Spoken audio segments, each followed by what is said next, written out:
The red light on the recording device blinked twice beneath my shirt. I felt it there, taped against my ribs, a small square of plastic and circuitry that held my entire future in its memory card. My brother sat across from me at our parents' dining table, his dining table now, swirling a glass of their expensive scotch. The same scotch Dad used to save for special occasions. "You know what I don't understand?" Marcus said, his voice casual, almost lazy. "How Mom could have been so careless with that medication. She was always so meticulous about everything." I kept my face neutral, but my hands were trembling under the table. I dug my fingernails into my palms until I felt the bite of pain anchor me to the moment. The detective's words echoed in my head. "Get him talking, get him comfortable, get him to tell you what really happened." "I know," I managed to say. "It doesn't make sense." Marcus smiled. It was the same smile he'd worn at the funeral, the same smile he'd given the lawyer when Dad's will was read. And in that moment, sitting in the house where we grew up, where Mom used to make Sunday pancakes and Dad would read the newspaper in his favorite chair, I knew with absolute certainty that my brother had killed our parents. I just needed him to admit it. Let me take you back 6 months. Back to when I still believed my brother was just ambitious, not evil.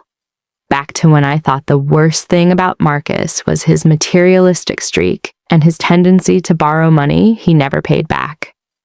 My name is Sarah Chen, and I'm 28 years old. I worked as a high school English teacher in Portland. Not glamorous, not particularly lucrative, but it was meaningful. My students actually learned to love reading, and that mattered to me more than any salary ever could. Marcus, on the other hand, was 32 and worked in venture capital, or at least that's what he told people. The reality was messier. He'd bounce between startups, each one failing more spectacularly than the last, but he always dressed well, drove expensive cars he couldn't afford, and cultivated this image of success that felt hollow when you looked too closely. Our parents were comfortable. Dad had been a civil engineer, Mom a nurse practitioner. They'd saved carefully, invested wisely, and owned their home in the suburbs of Seattle outright. They weren't rich, but they were secure, and they had a life insurance policy. $2 million split equally between Marcus and me. I never cared about any of that. I just wanted them around. The call came on a Tuesday morning in March. I was grading essays, drinking my 3rd cup of coffee when my phone rang. Unknown number. I almost didn't answer. "Is this Sarah Chen?" A professional voice, female, carefully controlled. "Yes." "This is St. Michael's Hospital in Seattle. I'm calling about your parents, David and Linda Chen. There's been an incident. You need to come immediately." The coffee cup slipped from my hand. It shattered on the hardwood floor of my apartment, brown liquid spreading like a stain across the blonde wood. I remember staring at it, my brain unable to process the simple physics of gravity and ceramic breaking. "What kind of incident?" "I can't discuss details over the phone. Are you able to come to the hospital?" I was in my car within 10 minutes, still wearing my coffee-stained shirt. The 3-hour drive to Seattle passed in a blur of panic and bargaining with a God I wasn't sure I believed in. "Please let them be okay. Please let this be a mistake. I'll be a better daughter. I'll call more. I'll visit every weekend." Marcus was already at the hospital when I arrived. He stood in the waiting room, his expensive suit somehow still crisp despite the circumstances. When he saw me, his face crumpled, or at least that's what it looked like. Looking back now, I wonder if I saw what I expected to see rather than what was really there. "They're gone," he said, pulling me into a hug. "Sarah, they're both gone." The world tilted. His words made no sense. I'd spoken to Mom just 3 days ago. She'd told me about the tomato plants she was starting in the greenhouse, how Dad had finally agreed to take that trip to Japan they'd been planning. People with tomato plants and travel plans don't just disappear. "What happened?" I pulled back from him, searching his face for answers. "Carbon monoxide poisoning," Marcus said, and his voice broke on the words. "The detector in their bedroom wasn't working. They went to sleep and never woke up. The funeral was beautiful and terrible. Mom would have hated the flowers. Too many lilies. She always said they smelled like death. But she would have loved seeing so many of her former patients and colleagues. Dad's engineering firm sent a wreath so large it barely fit through the door of the funeral home. I gave the eulogies. Marcus said he couldn't do it, that he'd break down. So I stood at the podium and talked about Mom's fierce compassion, about how she'd once driven 40 minutes in a snowstorm to check on an elderly patient she was worried about. I talked about Dad's terrible jokes, his patient way of explaining complicated concepts, how he'd helped me build a solar system model in 4th grade, and we'd stayed up until midnight getting Jupiter's stripes just right. I didn't cry. I couldn't. It was like my grief was too big for tears, like it had calcified into something hard and immovable in my chest. Marcus cried. He sobbed openly during the service, his shoulders shaking. People embraced him, murmured condolences. He looked like the devastated son. And I probably looked cold, unfeeling, but I wasn't. I was just drowning in a different way. After the service, standing by their graves as they were lowered into the earth, Marcus put his arm around my shoulders. At least they went peacefully, he said. At least they didn't suffer. I nodded, because what else could I do? The first seed of doubt was planted 2 weeks later. I'd driven back to Seattle to start sorting through their belongings. The house felt wrong without them in it. Too quiet, too still. Every room held ghosts of memory. The kitchen where Mom taught me to make dumplings. The garage where Dad kept his workshop, still smelling of sawdust and motor oil. Their bedroom where they'd died. I'd avoided that room, but I needed to face it eventually. The bed was made with fresh sheets. Marcus had hired a cleaning service. The carbon monoxide detector sat on the nightstand, a small white device that should have saved them. I picked it up, turning it over in my hands. That's when I noticed it. The battery compartment was open, just slightly. I popped it fully open. Empty. The batteries were missing. My heart started pounding. I checked the manufacture date on the back of the detector. It was less than a year old. Dad was obsessive about safety. He would have installed it with fresh batteries and tested it monthly. There's no way the batteries just disappeared. I sat on the edge of their bed, the detector cold in my hands, and felt the first whisper of something dark creeping into my thoughts. Marcus had been at the house the week before they died. He'd mentioned it at the funeral, told some aunt how he'd stopped by for Sunday dinner, how Mom had made his favorite pot roast. Had he been alone in their bedroom? Had he removed the batteries then? No, that was insane. Marcus was my brother. He was greedy and irresponsible and frustrating, but he wasn't a murderer. People don't kill their parents for insurance money. That's the stuff of crime documentaries, not real life. Not my life. I put the detector back on the nightstand and tried to forget about the missing batteries. The second seed came a month later when the insurance company finally processed the claim. $2 million, split equally. $1 million for Marcus, $1 million for me. I put mine into a trust, barely looked at it. Money felt obscene when it came from death. But Marcus bought a Tesla the next week. A brand new Model S in midnight blue. He posted photos on Instagram standing next to it with a champagne bottle, the caption reading, "New beginnings. Mom and Dad would want us to live our best lives." I stared at that post for 20 minutes, feeling sick. Then I started digging. I'm not a detective. I'm an English teacher who still uses a paper planner and gets anxious when my phone battery drops below 50%. But I am thorough. And once I started looking, I couldn't stop. Marcus's financial records were a disaster. I only knew this because he'd asked me to be his emergency contact on his bank account years ago, back when he was trying to establish credit. He'd never removed me. I shouldn't have looked. It was a violation of privacy, of trust. But I logged in anyway. He was drowning in debt. Credit. Cards maxed out. Personal loans from shady lenders. A mortgage on a condo he'd bought during his last successful venture that was underwater by $200,000. He owed money to people and institutions I'd never heard of. And then, 3 months before our parents died, I found an email thread. It had been forwarded to his backup email address, the one connected to the account I had access to. The subject line, Life Insurance Policy Inquiry. My hands shook as I opened it. It was from our father's insurance agent, responding to questions about the policy's payout structure, the timeline for claims processing, and, this is what made my blood run cold, the specific clause about carbon monoxide deaths being covered with no waiting period for investigation. Marcus had been researching the insurance policy, not after they died. Before. I should have gone to the police then. That's what a rational person would do. But I wasn't thinking rationally.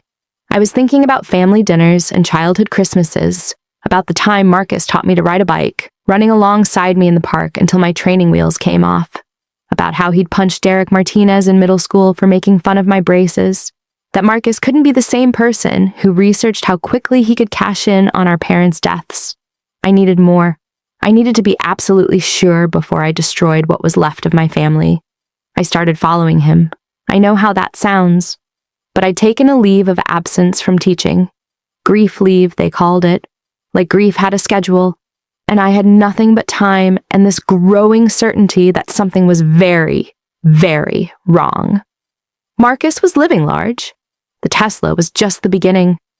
He'd moved into a penthouse apartment in downtown Seattle, all glass and steel and panoramic views. He posted constantly on social media, fancy dinners, bottle service at clubs, a weekend trip to Vegas with friends I'd never heard of. $1 million is a lot of money, but it's not infinite, and the way Marcus was spending, it wouldn't last 5 years. I watched him from coffee shops, from my car parked down the street from his building. I felt insane doing it, like I was the villain in the story. But every time I thought about stopping, I'd remember the empty battery compartment, the insurance inquiry, the way he'd smiled at the funeral. It was during one of these surveillance sessions that I saw her. A woman, late 20s, designer everything, getting out of a black Mercedes SUV in front of Marcus's building. She had that look, the one that screams expensive maintenance, all perfect highlights and flawless skin and teeth too white to be real.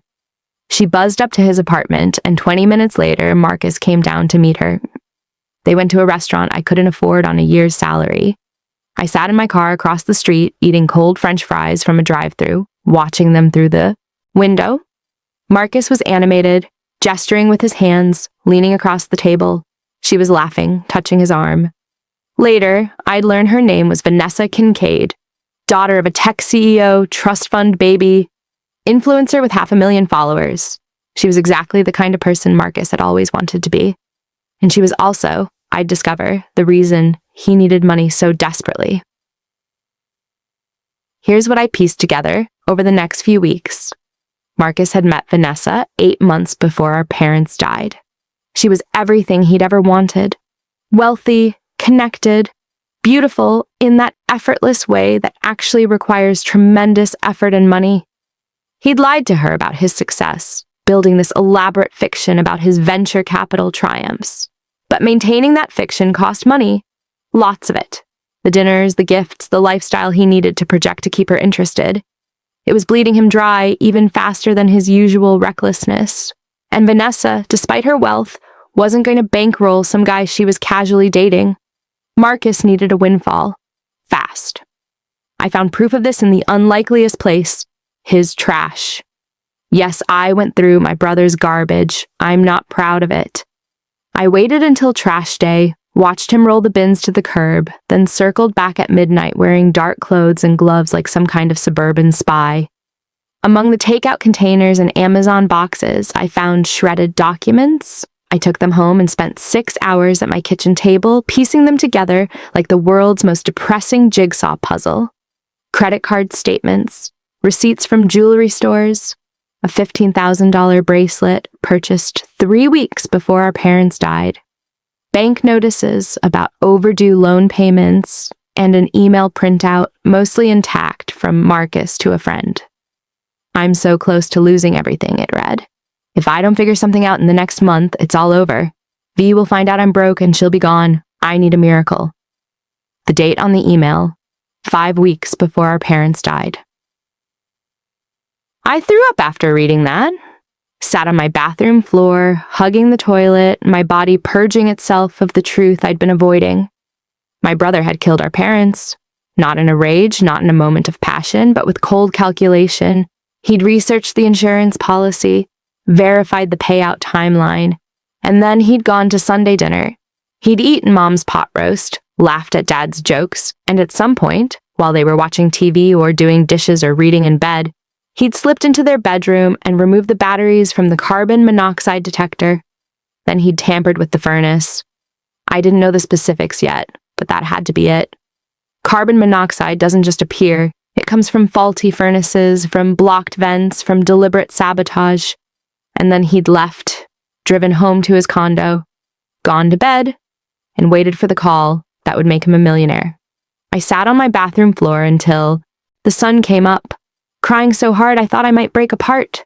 Because this wasn't some stranger, some monster from a true crime podcast. This was Marcus, my big brother, the person who was supposed to protect me, who I was supposed to be able to trust with my life. He'd stolen that trust. He'd murdered our parents, and he'd forced me to become someone I never wanted to be, someone who couldn't even trust her own family. Going to the police should have been simple. I had evidence. Circumstantial, yes, but evidence nonetheless. The missing batteries, the financial records, the timeline of his debt spiral. But I knew it wasn't enough. Defense attorneys would rip it apart. The batteries could have been removed by anyone, or our parents could have removed them themselves. The financial troubles showed motive, but not action. And the insurance inquiry. People research their parents' policies all the time, especially adult children worried about being able to afford funeral costs. I needed a confession. I needed Marcus to tell me what he'd done. That's when I called Detective Elena Morrison. I'd found her name in an old newspaper article about a murder case in Seattle, a husband who'd killed his wife for insurance money and had been convicted largely based on a recorded confession. Detective Morrison was quoted extensively in the article, and something about the way she spoke, the methodical approach she described, made me think she'd understand. I was right. We met at a diner, far from anywhere Marcus might be, a greasy spoon with cracked vinyl booths and coffee that tasted like burnt rubber. Detective Morrison was in her late 40s, with iron gray hair pulled back in a severe bun and eyes that missed nothing. I told her everything: the batteries, the finances, the research into the insurance policy. I showed her the pieced-together documents from Marcus's trash, the email about needing a miracle. She listened without interrupting, occasionally making notes in a worn notebook. When I finished, she sat back and studied me. "You know what I'm going to tell you," she said. "It's not enough." "It's not enough." She softened slightly. "I believe you. I think you're probably right about what happened. But think about this from a prosecutor's perspective. Your brother is grieving too. At least that's what any jury will believe. The financial troubles could be explained away. The insurance inquiry could be innocent. Even the batteries, we can't prove he removed them. So he gets away with it." My voice came out flat, dead. "Not necessarily." Detective Morrison leaned forward. "You need a confession. And lucky for you, Washington is a one-party consent state." I didn't understand at first. She had to explain it to me, had to walk me through what she was suggesting. One-party consent meant that I could record a conversation as long as I was part of it. I didn't need Marcus's permission to record him. I just needed to get him talking. "You want me to wear a wire?" I said slowly. "I want you to have a conversation with your brother. An honest conversation where you express your doubts, your suspicions. See how he responds. People who've committed crimes often can't help themselves. They want to be clever, to prove they got away with it, especially with family members they think they can trust. What if he gets violent? I'll have officers positioned nearby. You'll have a panic button, and we'll coach you on how to steer the conversation, how to stay safe." She paused. "But Sarah, you need to understand, this is risky. Not just physically, but emotionally. You're going to hear things you can't unhear. And if we're wrong, if he didn't do this, you'll have betrayed your brother's trust in the worst possible way." I thought about Mom's tomato plants still growing in her greenhouse with no one to water them. About Dad's reading glasses sitting on the nightstand next to the carbon monoxide detector that should have saved them. "I'm not wrong," I said. "They trained me for a week. Detective Morrison and her team walked me through scenarios, taught me how to wear the recording device without it being obvious, how to ask leading questions without sounding accusatory. The key is to make him feel safe, Morrison explained. Start with grief, with shared loss, build rapport, then, very slowly, introduce doubts. Something's been bothering me about that night. I can't stop thinking about the detector. Make it about you trying to make sense of things, not about accusing him. We practiced in a conference room at the police station, one of the detectives playing Marcus. I was terrible at first, too aggressive, too obvious. But gradually I got better. I learned to modulate my voice, to seem vulnerable instead of suspicious. The recording device itself was smaller than I expected, about the size of a pack of gum. They taped it to my ribs with medical adhesive, the microphone positioned just under the collar of my shirt. It's voice activated, the tech explained. High-quality recording up to 8 hours of audio. If you need to pause it, press here. He showed me a small button disguised as a shirt fastener. But honestly, better to just leave it running. You might get a confession when you're not expecting it. The night before I was supposed to meet Marcus, I couldn't sleep. I lay in the dark in my apartment, staring at the ceiling, playing out scenarios. What if he knew what I was doing? What if he got angry? What if he confessed and I realized I didn't actually want to hear it? But by morning, my resolve had hardened. I texted Marcus, keeping it casual. Hey, been thinking about Mom and Dad a lot. Can we have dinner at their place? I need to go through some more of their things and could use the company. His response came within minutes. Of course. I'll bring wine. Tonight work? Perfect. Which brings us back to where we started. The dining room table, the scotch, the recording device, blinking against my ribs. Marcus was on his third glass, his face slightly flushed. I'd been nursing my first, needing to stay sharp. We'd spent the last hour talking about mundane things. Cleaning up the garage, what to do with Mom's jewelry, whether we should sell the house or rent it out. Now it was time. Marcus, I said, my voice carefully measured. Can I ask you something? Anything. The carbon monoxide detector in their room. Did it seem strange to you? His hand paused mid-swirl, just for a fraction of a second. Then he shrugged. What do you mean? I was going through their room a few weeks ago. The detector was missing batteries.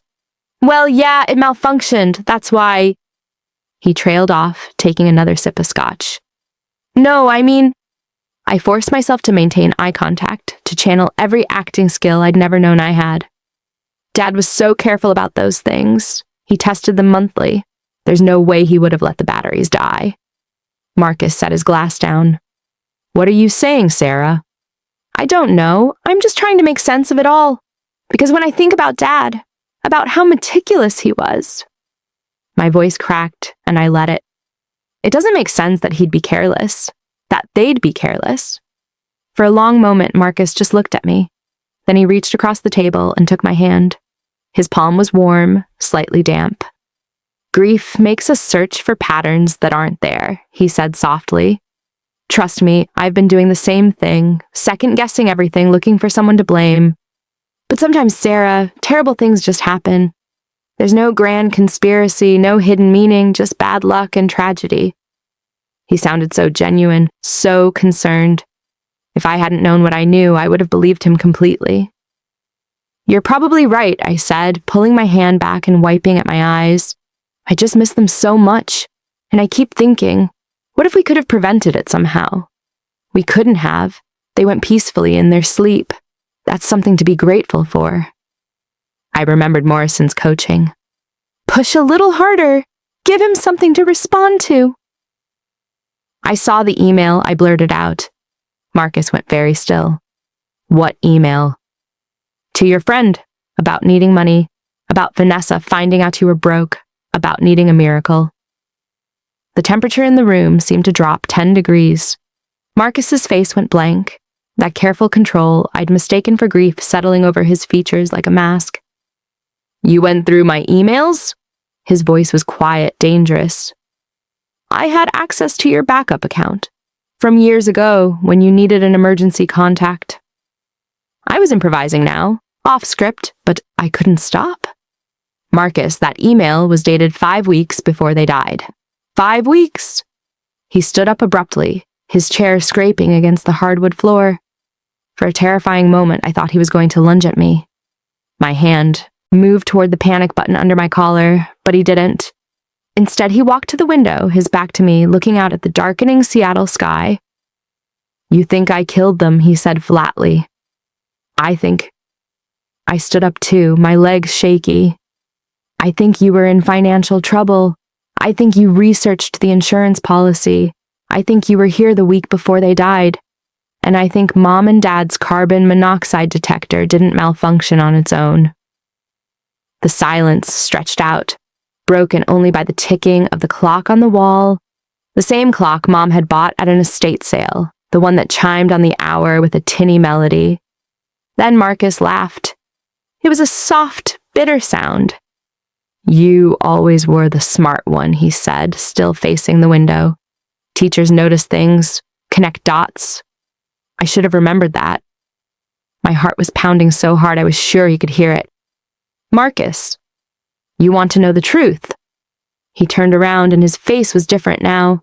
The mask had cracked, revealing something cold and calculating beneath. "Fine, let's talk about truth. Let's talk about what it's like to be the family disappointment. To watch your little sister get praised for her meaningful career while you're drowning in debt and failure. That's not every phone call with Mom. She'd ask about you. How's Sarah's teaching going? Did you see her students' test scores?" And then, as an afterthought, "How are you, Marcus?" Like I was some footnote in the family story. "Mom and Dad loved you," I said, my voice breaking. "Love doesn't pay bills, Sarah. Love doesn't keep you from losing everything you've worked for. Love doesn't make Vanessa stay when she realizes you've been lying about your success for months." He poured himself another glass of scotch, his hand perfectly steady now. "I didn't want to do it," he said, and for the first time he sounded almost human again. "I spent weeks trying to figure out another way, but I was out of options. The debt collectors were circling, Vanessa was asking questions. I needed that money, and they had it just sitting there in an insurance policy. They weren't even using it. They were retired, comfortable. What did they need $2 million of life insurance for?" "They were your parents," I whispered. "They were an asset, a means to an end." He took a long drink. "I went to Sunday dinner that week, remember? Mom made pot roast. Dad told that stupid joke about the engineer and the priest. And after dinner, while they were watching TV, I went upstairs, said I needed to use the bathroom, but instead I went to their bedroom. I couldn't breathe. The recording device felt like it was burning against my skin, capturing every word, every damning admission. I removed the batteries from the carbon monoxide detector," Marcus continued, his voice eerily calm now, like he was describing a particularly mundane task. "Slipped them into my pocket. It took maybe 30 seconds. Then I went downstairs to the basement. Dad had just had the furnace serviced the month before. You remember he'd complained about the cost. But he'd kept the old heat exchanger in his workshop, said he might use it for parts or scrap metal." He swirled the scotch in his glass, watching the amber liquid catch the light.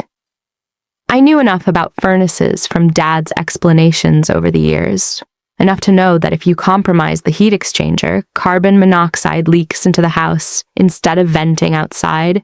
So I took the old cracked exchanger and I swapped it with the new one. Took me maybe 20 minutes. Dad's tools were all right there, perfectly organized like always. I even cleaned up after myself, put everything back exactly where it belonged. "Marcus, stop," I said, but my voice was barely a whisper. "You wanted the truth," he said, turning to look at me with eyes that were completely empty. I went back upstairs, said goodbye to Mom and Dad, hugged them both. Mom said to drive safe. Dad said to come by again next week, and I left. He sat back down at the table, directly across from me. I knew it would take a few hours. The carbon monoxide would build up gradually. They'd get drowsy, maybe a headache, but they'd think it was just fatigue. They'd go to bed, and they'd never wake up. They suffered, I said, tears streaming down my face now. Carbon monoxide poisoning. They would have felt sick, confused. They were asleep, Marcus interrupted. The coroner confirmed it. They died in their sleep peacefully. I made sure of that. I could have done it a dozen worse ways, Sarah. I could have been cruel, but I wasn't. I gave them the easiest death possible. You gave them death! I was shouting now, standing up, my chair falling backward. They were our parents. They raised us, loved us, sacrificed for us, and you killed them for money. For survival, he corrected, his voice still maddeningly calm. You don't know what it's like to be drowning, Sarah. You've always had your teaching job, your modest little apartment, your simple little life. You never wanted more, never reached for more, so you never risked losing everything. I would never murder anyone to avoid losing everything. Wouldn't you? He tilted his head, studying me. Really? If you were about to lose your career, your home, the love of your life, you wouldn't do whatever it took to survive? Not this, never this. Marcus shrugged. Then I guess that makes you a better person than me. Congratulations. He raised his glass in a mock toast. You can feel morally superior from your crappy apartment while I live the life I've always deserved. The callousness of it, the sheer lack of remorse made me physically ill. This wasn't my brother anymore. Maybe he never had been. Maybe I'd been seeing who I wanted to see rather than who was really there. What about me? I asked quietly. What happens when I go to the police? For the first time, a flicker of genuine emotion crossed Marcus's face. You won't. Why wouldn't I? Because you can't prove anything. It's just your word against mine. The batteries could have been removed by anyone. The heat exchanger swap? I put the new one back before they were even found. The furnace has been serviced twice since then. There's no physical evidence. He leaned forward, his eyes locked on mine. And more than that, Sarah, you won't go to the police because you're not that person. You're the good daughter, the kind teacher, the one who sees the best in everyone. You won't destroy what's left of this family. You'll convince yourself that maybe you misunderstood, maybe I was just drunk and saying things I didn't mean. You'll doubt yourself long before you doubt me. You're wrong, I said. Am I? He smiled, and it was the coldest thing I'd ever seen. Then go ahead. Call the police. Tell them your brother confessed to murder. Watch them ask for evidence. Watch them close the case as accidental death. And watch me walk away. And live the rest of your life knowing that you tried to send your own brother to prison and failed. My hand moved to the collar of my shirt, to the panic button hidden there. The only thing you're right about, I said, my voice steady now, is that I'm not the person you think I am. I pressed the button. The response was immediate. The front door burst open. They'd been picking the lock quietly for the past 5 minutes, waiting for my signal. Detective Morrison came through first, followed by 4 uniformed officers. Marcus Chen, you're under arrest for the murders of David and Linda Chen, Morrison said, her voice ringing through the dining room. You have the right to remain silent. Marcus stood up so fast his chair toppled over. His face went from calm to panicked in an instant, his eyes darting between me and the police, finally understanding what had happened. You were recording me? His voice cracked. Sarah, you were wearing a wire. Everything you said, I told him, reaching up to unfasten the top button of my shirt, revealing the small recording device taped to my skin. Every word. They heard all of it. You bitch, he snarled, lunging toward me. 2 officers intercepted him, wrestling him back. He struggled against them, his face contorted with rage and something else. Betrayal. How could you do this? He shouted as they forced his hands behind his back, snapping handcuffs around his wrists. I'm your brother. We're family. You stopped being my brother the night you murdered our parents, I said, and I was surprised by how cold my own voice sounded. Family doesn't kill family for money. You self-righteous! An officer cut him off, reading him his Miranda rights as they started to lead him toward the door. But Marcus twisted around, his eyes finding mine one last time. You'll regret this, he said, when you're sitting in your empty apartment alone with no family left. You'll regret this. I already regret it, I said quietly. I regret that I wasn't wrong about you. They took him away. I watched through the window as they put him in the back of a police car, his head ducking down as they guided him inside. The red and blue lights painted the quiet suburban street in alternating colors, neighbors coming out onto their porches to watch. Detective Morrison stayed behind, standing next to me. "You did good," she said. "I betrayed my brother." "You got justice for your parents." She put a hand on my shoulder. "There's a difference." "Is there?" I turned to look at her, this woman I barely knew who'd helped me trap my own flesh and blood. Because right now, it doesn't feel like justice. It feels like I've destroyed the last piece of family I had left. "Sarah, I know he killed them. I know he deserves to be punished. But he was also right about one thing. I'm alone now. Completely alone." Morrison was quiet for a moment. Then she said, "You're not alone. You have people who care about you. Students who need you, friends, colleagues. And you have the truth. That's worth something." "Is it worth my brother?" "Your brother was already gone," she said gently. "The moment he removed those batteries, he stopped being the person you grew up with. You didn't destroy your family, Sarah. He did." The trial took 8 months. Marcus pleaded not guilty, of course. His lawyer, expensive, aggressive, paid for, with what was left of the insurance money before it was frozen, argued that the confession had been coerced, that I'd manipulated Marcus with alcohol and grief, that his statements were hyperbolic ramblings of a drunk, grieving man, not a genuine admission of guilt. The recording was played in court, all of it. I had to sit there and listen to Marcus's voice, cold and calculating, explaining exactly how he'd killed our parents. The jury sat transfixed, horror evident on their faces. The prosecutor brought in expert witnesses who examined the furnace, who explained that the heat exchanger had indeed been swapped, that carbon monoxide readings in the house would have been lethal within hours. They traced Marcus's financial records, showed the pattern of his debt, the desperate emails, the insurance inquiry, and I testified. For 3 days, I sat on the witness stand and told the story of how my brother became a murderer. Marcus's lawyer tried to break me down, suggested I was jealous of Marcus, that I wanted the inheritance for myself, that I'd fabricated evidence to frame him. But I'd been teaching teenagers for years. I knew how to stay calm under hostile questioning. "Did you love your brother?" the defense attorney asked on the final day of cross-examination. "I loved who I thought he was," I answered. "I loved the brother who taught me to ride a bike and protected me from bullies. But that person died long before our parents did. Maybe he never really existed." Marcus was convicted on 2 counts of first-degree murder. The jury deliberated for less than 4 hours. When the verdict was read, Marcus didn't react. He just sat there perfectly still, staring straight ahead. But as they led him away, he looked at me one last time. I couldn't read his expression. Hatred, regret, resignation. Maybe all of them, maybe none. I'd never know. And maybe that was okay. Sentencing came 2 months later. The judge gave Marcus life in prison without the possibility of parole. 2 consecutive life sentences, 1 for each parent he'd killed. The court finds this to be among the most callous and premeditated murders it has encountered, the judge said, her voice stern.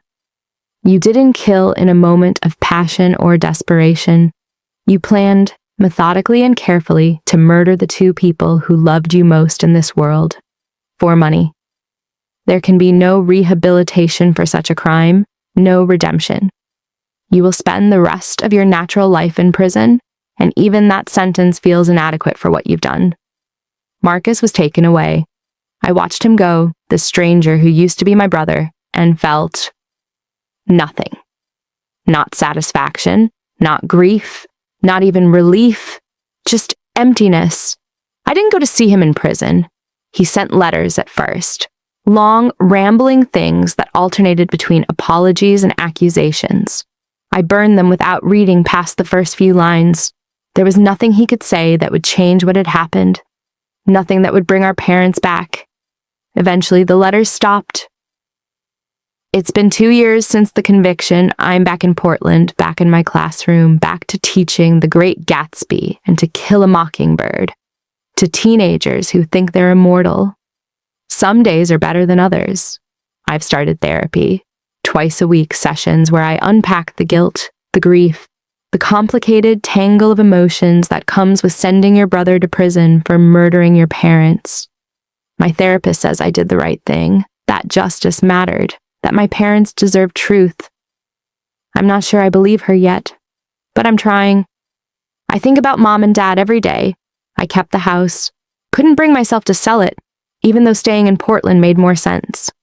It sits there in Seattle, unchanged, a museum to the life we used to have. Sometimes I drive up on weekends, sit in Dad's workshop, or water Mom's tomato plants in the greenhouse. Her plants actually survived, stubborn and green. I've learned to care for them properly. Last month I started dating someone, a fellow teacher, kind and patient, who knows the whole story and doesn't run away from it. We move slowly, carefully. I don't trust easily anymore. Maybe I never will again. But I'm learning to recognize the difference between healthy skepticism and corrosive paranoia. I'm learning that most people are good, that betrayal isn't lurking around every corner, that my brother's actions don't define humanity. I'm learning to live again. The question I get asked most often when people find out what happened is whether I regret wearing the wire, whether I wish I'd just let it go, accepted the official story of accidental death, maintained the illusion of family. The answer is complicated. I regret that it was necessary. I regret that my brother murdered our parents, that he forced me into a position where I had to choose between justice and family loyalty. I regret every moment of that terrible evening, listening to him confess, hearing the cold calculation in his voice. But I don't regret the choice I made, because the alternative was letting him get away with it. The alternative was spending the rest of my life knowing the truth and doing nothing. The alternative was betraying my parents' memory by protecting their killer. Mom used to tell me that doing the right thing isn't always the easy thing. She said it when I was struggling to report a friend for cheating in high school, when I had to make hard choices that would cost me socially but were morally necessary. Character, she'd say, is what you do when no one's watching, when it costs you something, when it would be easier to look the other way. I think about that a lot. About character, about cost, about doing what's right, even when it destroys you in the process. I wore the wire because my parents raised me to value truth over comfort. They raised me to stand up for what was right, even when it was hard, especially when it was hard. The irony is that in seeking justice for their deaths, I had to become the kind of person they'd be proud of. I had to embody the values they'd spent my whole childhood instilling in me. I hope they'd be proud. I hope that somewhere, somehow, they know that I didn't let their deaths be in vain, that their killer is behind bars, that the truth came out, that justice was served. But more than that, I hope they know I love them, that I love them still, that losing them broke something fundamental in me that will never fully heal, and that's okay. Because the alternative, not caring enough to be broken, would be so much worse. I visit their graves every month. The cemetery is peaceful, set on a hill overlooking Puget Sound. Mom always loved the water. I bring fresh flowers, never lilies, and I sit on the grass between their headstones and talk to them. I tell them about my students, about the new relationship, about the small, ordinary moments that make up a life. I don't talk about Marcus. There's nothing to say there that won't hurt. Instead, I tell them about the tomato plants, about how I finally got the greenhouse organized the way Mom always wanted it. I tell them about the solar system model I found in Dad's workshop, the one we made together in 4th grade, and how I donated it to my school's science department. I tell them I'm sorry I couldn't save them, that I was 3 hours away, grading essays and drinking coffee, while Marcus was removing batteries and swapping heat exchangers, that I didn't see the warning signs, didn't realize my brother was capable of such evil until it was too late. And then I tell them I'm trying to heal, trying to forgive myself for not protecting them, trying to build a life that honors their memory instead of drowning in their loss. Some days, that's all I can do. And slowly, painfully, I'm learning that it's enough. There's a moment from that night, from the confession, that I haven't been able to shake. It replays in my mind at odd times, while I'm teaching, while I'm grocery shopping, while I'm lying in bed trying to sleep. It's the moment when Marcus said, "You'll regret this." When you're sitting in your empty apartment alone with no family left, you'll regret this. He was right in a way. There are nights when the loneliness is crushing, when I'm acutely aware that I'm the last of the Chen family. No parents, no siblings, no cousins close enough to matter. Just me. But he was also wrong, because I'm not alone in the ways that matter. I have my students who write me thank you notes and tell me I changed their lives. I have colleagues who've become friends, who check in on me and invite me to dinner. I have a therapist who helps me process the impossible complexity of what I've been through. I have a partner who holds me when the nightmares come, who doesn't judge me for the darkness I carry. And I have the truth. That has to count for something. I have the knowledge that I did the right thing, even when it cost me everything. That when faced with an impossible choice, I chose justice over comfort, truth over family loyalty, my parents' memory over my brother's freedom. That's not nothing. Some days it's everything. Last week, one of my students asked me why we were reading Crime and Dostoevsky in class. "What's the point?" she said, genuine confusion in her voice. "This is so depressing." I thought about how to answer her, about Raskolnikov and his belief that he was somehow above morality, that the rules didn't apply to him because he was extraordinary, about how his crime ate away at him, how he couldn't escape the weight of what he'd done, about how art helps us understand the darkest parts of human nature without having to experience them ourselves, or at least that's supposed to be how it works. "The point," I finally said, "is to understand that actions have consequences, that you can't murder someone, literally or metaphorically, and just walk away unchanged. That conscience matters, that truth matters, that we're all accountable for the choices we make, even when we think we can get away with them." The student nodded, but I could tell she didn't really get it. How could she? She's 17, still living in a world where the worst thing she's faced is a bad breakup or a failed test. I hope she never understands on a deeper level. I hope she never has to learn these lessons the way I did. But if she does, I hope she remembers this moment. I hope she remembers that her teacher once told her that truth matters more than comfort, that justice matters more than family loyalty when family becomes monstrous. I hope she's stronger than I had to be. And I hope she never, ever has to prove it. Tonight I'm sitting in my apartment in Portland, drinking tea and grading papers. It's a Thursday, unremarkable in every way. Outside my window, the city lights twinkle against the darkness. My phone buzzes, a text from my partner. "Dinner tomorrow, thinking that Italian place you like?" I smile and text back. "Yes. 7 p.m.? Perfect. Love you. Love you too." 3 years ago, I couldn't have imagined this. Couldn't have imagined finding love again, finding normalcy, finding anything beyond the crushing weight of grief and betrayal. But here I am, still standing, still teaching, still finding moments of joy amid the sorrow. My parents would be proud, I think. Not of what I had to do, but of who I became in the process. Not of the daughter who sent her brother to prison, but of the woman who valued truth enough to sacrifice everything for it.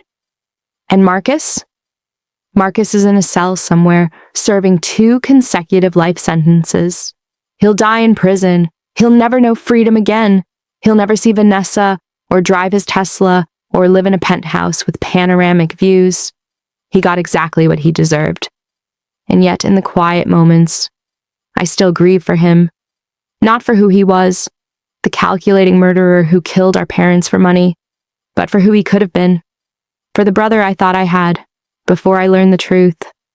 That brother is dead too, killed by greed and desperation and a fundamental lack of moral character. I grieve for all of them, Mom, Dad, and the Marcus who never really existed. The recording device sits in a drawer in my bedroom. Detective Morrison gave it to me after the trial, said I might want it for closure or something. I'm not sure what kind of closure comes from a device that recorded your brother confessing to murder, but I kept it anyway. Sometimes late at night, I take it out and hold it. I don't listen to the recording. I never have, not since that night.